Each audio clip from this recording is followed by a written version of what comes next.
So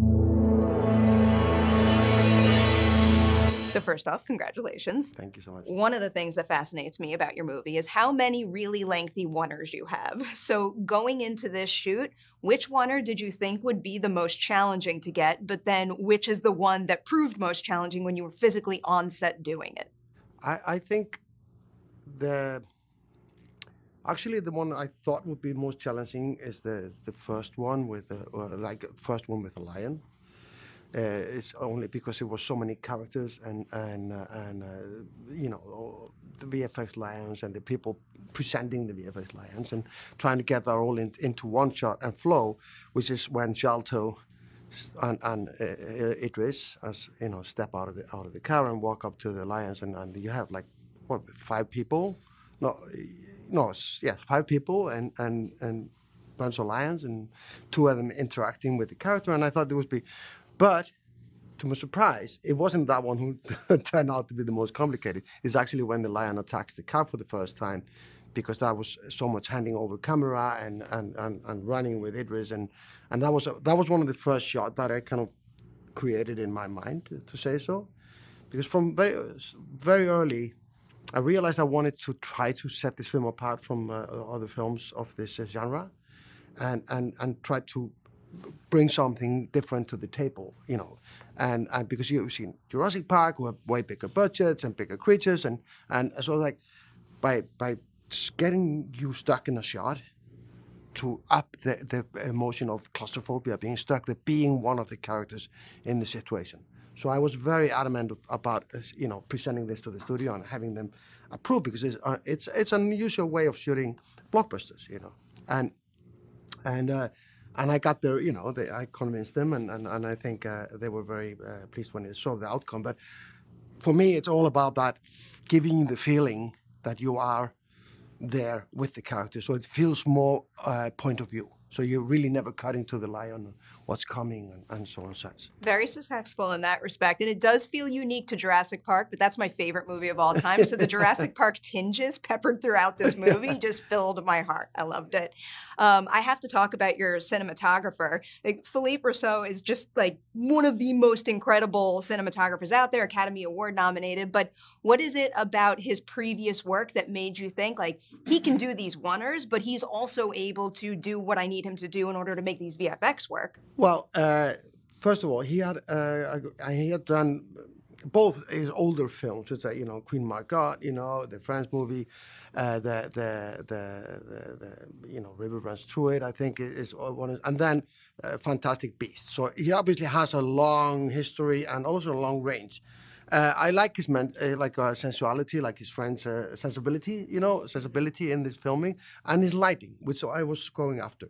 There's nothing in his work that suggested that he could do this once. And when I suggested, already he had signed on, and I told him, I didn't tell him at that point, I told him this was the way we were going, and I think he was pretty scared, you know. But then again, I have done a bit of it, not to this extent at all, and I enjoyed that part of the work a lot, you know, creating the movement and the choreography. And also, some of it is preconceived, done with the storyboards and stuff like that. And then some of it is also just worked on set, you know, because there's always an element that comes to your surprise. But I also had a great operator called Dale, a South African guy, who was tremendous help, both for me and Philippe. So together we solved this, but Philippe was a little overwhelmed in the beginning, and he's an older gentleman, so in all respect, but I think he was extremely happy, both when he got through it, and also when he saw the result of the film. He was like, I think he was surprised how well this came together. He's a pro, but going into something like this, you better be a little nervous, otherwise something's wrong. This is fun, you know, like you've been doing it for the last 50 years. Somebody's got to, you know, put you off your kilter a little bit. All right, I have a feeling I know the answer to this question, but do you view the rogue lion as a villain in this movie? Not really, to be honest. I never see nature as the villain. I always see what we are doing to nature and how nature strikes back. Let's say a tsunami hits us. You can't really blame the tsunami, can you? There's a reason for the tsunami.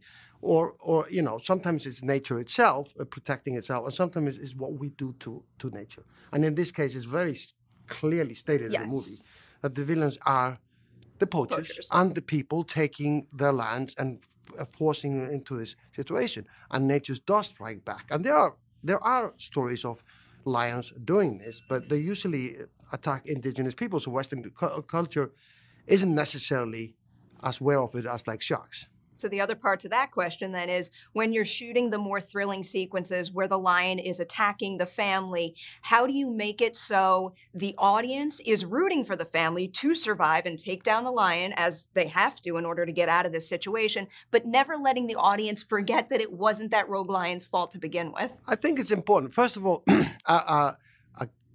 a villain, or which as I said, the lion isn't, but like a good, exciting antagonist or somebody who up against is very important. You are fascinated by, like, in a movie, you like the villain to be kind of sexy and a little bit interesting, and in some way, by creating a lion, particularly as a character, not as any lion, I want people to be fascinated by a lion.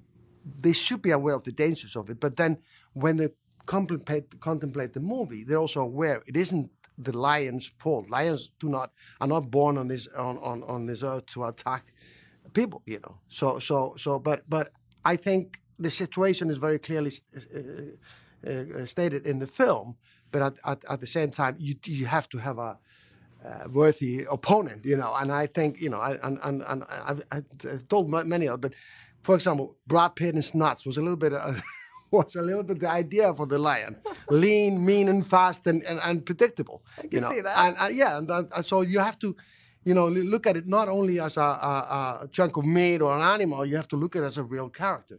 And we put a lot of work into creating a character and finding references of lions that we liked and felt that they would present this lion in a different way. You can see it's very different from the lions in the beginning, who are much kind of calmer.